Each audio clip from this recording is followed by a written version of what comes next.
Hello বন্ধুরা, আমি সাগর নীল। আজকে এই ভিডিওতে বেশ কিছু সিনেমা সংক্রান্ত আপডেটস আপনার সঙ্গে শেয়ার করব। প্রথম আপডেটটা থালাপতি বিজয়ের আপকামিং সিনেমা জানানায়কানকে কেন্দ্র করে পলিটিক্সে এন্ট্রির আগে তার শেষ ছবি এটাকে বলা হচ্ছে এবং সেই জায়গা থেকে বিশাল হাইপ তামিলনাড়ুর মধ্যে এই ছবিটাকে কেন্দ্র করে রয়েছে।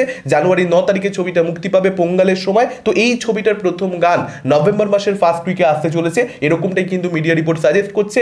এবার অফিসিয়াল অ্যানাউন্সমেন্ট এটাকে কেন্দ্র করে কবে হয় সেটা দেখবার মতন ব্যাপার হবে। আর গানটা কি ক্যাচি হয়, গানটা কি ভাইরাল হওয়ার যোগ্য হয়, লেটস সি। এর পরবর্তী আপডেটটা অ্যাকচুয়ালি কান্তারা চ্যাপ্টার 1কে কেন্দ্র করে ঋষভ শেট্টির ছবি, যেটা হিন্দি বেল্টে ইনফ্যাক্ট গোটা ভারতবর্ষ জুড়েই কিন্তু বক্স অফিসে তাবাহি কালেকশন করেছে এবং এই পার্টিকুলার ছবিটা 125 কোটি টাকা মেকাররা চেয়েছিল ওটিটি পার্টিকুলার রাইটসের জন্য এবং ওটিটি রাইটস কিন্তু 110 কোটি টাকাতে বিক্রি হয়েছে আমাজন প্রাইমের কাছে। আপনাদেরকে জানিয়ে রাখি 100 কোটি টাকা নেটফ্লিক্সে অফার করেছিল, কিন্তু আমাজন প্রাইম আরেকটু বেশি অফার করে দিয়েছে। সেই জায়গা থেকে তারা কিন্তু এখানে ওটিটি রাইটসটা পেয়ে গেছে। তো ডেফিনেটলি এটা কিন্তু বেশ বেশ বড় একটা অ্যামাউন্ট, কারণ আপনি বুঝতেই পারছেন যে 125 কোটি টাকা বাজেটের ছবি, সেখানে 110 কোটি টাকা যদি ওটিটি রাইটসেই চলে আসে, তাহলে পুরো যে থিয়েট্রিক্যালটা হয়েছে, কারণ এছাড়া মিউজিক রয়েছে, স্যাটেলাইট রয়েছে, তো পুরো থিয়েট্রিক্যাল রাইটসটা অ্যাকচুয়ালি পুরোটাই কিন্তু যা সেখানে প্রডিউসার শেয়ার থাকবে, পুরোটাই বেসিক্যালি প্রফিট। এর পরবর্তী আপডেটটা হে জওয়ানি তো ইশ খোনা হে, এই ছবিটাকে কেন্দ্র করে ডেভিড ধাওয়ান পরিচালিত বরুণ ধাওয়ানের আপকামিং সিনেমা, যেখানে পূজা হেগড়ে এবং মৃণালকে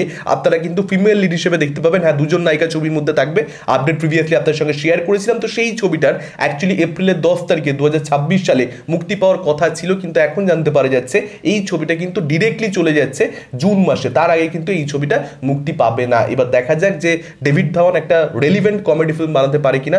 বিবি নাম্বার 1 তারই ছবি, সেটা থেকে ইন্সপায়ার্ড হবে এই ছবিটা, এরকমটা আপডেট আসছে। Let's see. এর পরবর্তী আপডেটটা চাঁদ মেরা দিলকে কেন্দ্র করে ধর্মা প্রোডাকশনের ছবি, অ্যাকচুয়ালি কানেক্টেড আপডেট।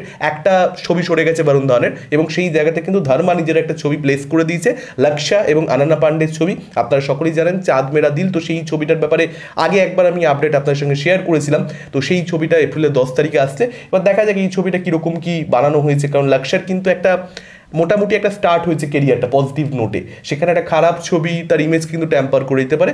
আশা করবো ছবিটা অ্যাটলিস্ট ডিসেন্ট বা ভালো হবে। এর পরবর্তী আপডেটটা লাভ অ্যান্ড ওয়ারকে কেন্দ্র করে এই ছবিটার এখনো 75 দিন মতন শুটিং বাকি রয়েছে, আরও একবার ডিলে হয়েছে। এই ছবিটা বারংবার ডিলেড হচ্ছে, আপনারা সকলেই জানেন। আপডেট প্রিভিয়াসলি আপনার সঙ্গে শেয়ারও করেছি আমি সে ব্যাপারে। তো বর্তমানে যেটা জানতে পারা যাচ্ছে, এই পার্টিকুলার ছবিটার জন্য সামারে অর্থাৎ 2026 সালের ওই মার্চ এপ্রিল মে এই সময়টা জুড়ে কিন্তু বালকে ডেটস রেখেছে রণবীর কাপুর, ভিকি কৌশল এবং আলিয়া ভাট। সঞ্জয় লীলা বানসালি সেটা করতে তাদেরকে রিকোয়েস্ট করেছে, অর্থাৎ এই ছবিটা কিন্তু জুন মাসের আগে কোনোভাবেই মুক্তি পাবে না, এটা মিডিয়া রিপোর্ট পরিষ্কার বলে দিচ্ছে। অর্থাৎ ঈদে যে ক্ল্যাশটা টক্সিক ভার্সেস লাভ অ্যান্ড ওয়ারের আমরা দেখতে পেতে চলেছিলাম, সেটা কিন্তু হচ্ছে না এখানে। রণবীর কাপুর, ভিকি কৌশল ভার্সেস ইয়াশ এখানে কিন্তু হবে না। এটা একদিকে ভালো, কারণ একই দিনে দুটো এরকম বড় ছবি এসে গেলে সেটা দুটো ছবিরই ব্যবসা কোথাও একটা খেয়ে নেয়, আমরা সে ব্যাপারে সকলে অবগত। সেখান থেকে সরে যাচ্ছে, একদিকে ব্লেসিং ইন ডিসগাইজ। এর পরবর্তী আপডেটটা রণবীর কাপুরকে কেন্দ্র করেই। রণবীর কাপুর কিন্তু আরকে স্টুডিওসকে রিভাইভ করতে চলেছে। আরকে স্টুডিওস রাজ কাপুরের দ্বারা এস্টাবলিশ করা প্রোডাকশন হাউস, আপনারা আশা করি সকলে জানেন। সেটাকে রিভাইভ করবে। এটা জাস্ট একটা ব্যবসায়িক সিদ্ধান্ত নয়, রাদার এটা একটা ইমোশনাল সিদ্ধান্ত। কোথাও একটা ফ্যামিলির যে লেগাসি সেটাকে কন্টিনিউ করবার জন্য রণবীরের এরকম সিদ্ধান্ত।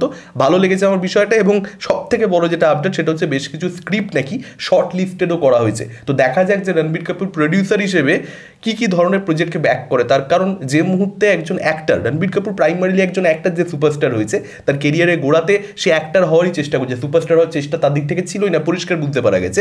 তো আমি এটাই দেখতে চাই যে অ্যাকচুয়ালি সে যখন প্রডিউসার হচ্ছে তখন কি আরও বেশি কন্টেন্ট ড্রিভেন ছবিকে ব্যাক করছে।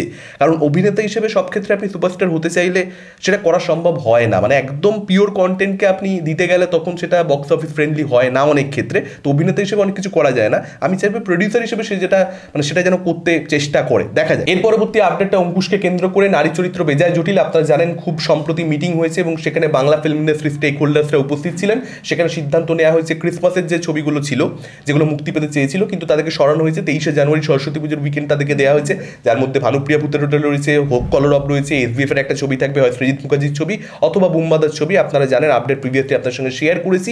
তো যেহেতু 23শে জানুয়ারি উইকেন্ডে অর্থাৎ সরস্বতী পুজোর উইকেন্ডে রমকম ছবি নারী চরিত্র বেজায় জটিল অঙ্কুশ আনতে চেয়েছিলেন, সেই ছবিটা সম্ভবত পিছিয়ে যাবে, অর্থাৎ ফেব্রুয়ারিতে চলে যাবে এরকমটা মনে করা হলেও এখন জানতে পারা যাচ্ছে আছে, জানুয়ারি 9 তারিখে কিন্তু এই ছবিটা মুক্তি পাচ্ছে।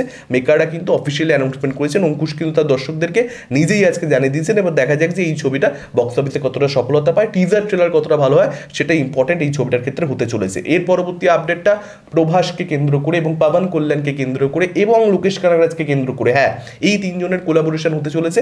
লোকেশের একটা এখানে টু হিরো ফিল্ম রয়েছে, টু হিরো একটা সাবজেক্ট রয়েছে যেটাকে নিয়ে লোকেশ কাজ করতে চাইছে। কেভিএন প্রোডাকশনস, আপনারা জানেন জানানায়গান অ্যাকচুয়ালি থালাপতি বিজয়ের সেই ছবিটা যারা প্রডিউস করছে, সেই প্রোডাকশন হাউসের সঙ্গে লোকেশের কোলাবোরেশন হতে চলেছে, এরকমটা মিডিয়া রিপোর্ট সাজেস্ট করছে। অফিসিয়াল অ্যানাউন্সমেন্ট এখন অব্দি কিছু নয়, কিন্তু যদি এটা হয়ে যায় ডেফিনেটলি এটা একটা খুব বড় তেলুগু ছবিতে পরিণত হবে। লোকেশের সঙ্গে প্রভাস, আপনি বুঝতেই পারছেন, ডেফিনেটলি সেটা নানান ধরনের ব্রেকিং নিউজ তৈরি করবে। যদিও লোকেশের ফর্ম খুব খারাপ যাচ্ছে, আজ থেকে 6 মাস আগে লোকেশ প্রভাস সেটা যতটা মানুষের মধ্যে একটা হাইপ ক্রিয়েট করতো, অ্যান্টিসিপেশন তৈরি করতো, কুলির পরবর্তীতে সেটা একটু কম সত্যি বলতে, কিন্তু তবুও লোকেশ প্রভাস ডেফিনেটলি সেটা বড় ছবি। এবং তার সঙ্গে যদি পাবন কল্যাণ যুক্ত হয়ে যায় ওজির পরবর্তীতে, যদি ওজি আমার ভালো লাগেনি, ডেফিনেটলি এটা একটা বড় নিউজ। আপনাদের মতামত কি আপডেটগুলোকে কেন্দ্র করে, কোন আপডেট নিয়ে আপনারা সবচেয়ে বেশি এক্সাইটেড, ডেফিনেটলি আপনারা সেটা আমাদের কমেন্ট করে জানাতে পারেন। এই ভিডিওটা ভালো লাগলে লাইক করতে পারেন, শেয়ার করতে পারেন, আমাদের চ্যানেল নতুন হলে চ্যানেলটাকে অবশ্যই সাবস্ক্রাইব করতে পারেন। আজকের মতন টাটা, চোখ রাখুন পরবর্তী ভিডিওতে।